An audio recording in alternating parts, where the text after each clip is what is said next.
What's the mental health diagnosis? Meet Jane, a 37-year-old woman who often feels like an outsider. At social events, people laugh at her, but it doesn't feel like they're laughing with her. This has left Jane feeling like she doesn't belong, a pattern she's noticed throughout her entire life. She often wonders if there's something wrong with her. Despite frequent rejection and moments of loneliness, her sadness never lasts more than a few hours. In school, Jane excelled in subjects she found interesting, but only did enough to get by in others. Today, she works in IT helping people solve technological issues.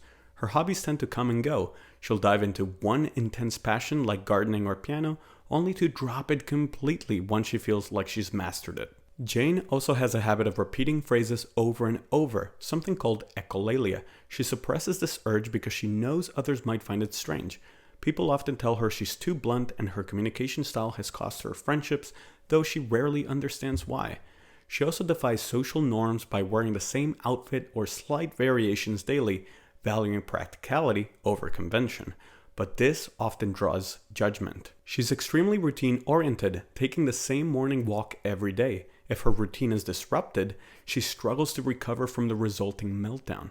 Jane is also highly sensitive to textures, preferring baggy clothes for comfort, even though this leads to more judgment. These patterns have been consistent throughout her life.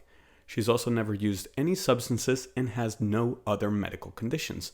So based on this information, what is her most likely diagnosis? Now let's rule out some possibilities. First, ADHD. While Jane can hyperfocus on hobbies, she doesn't have the focus-related challenges typical of ADHD, like being easily distracted or struggling to sustain attention.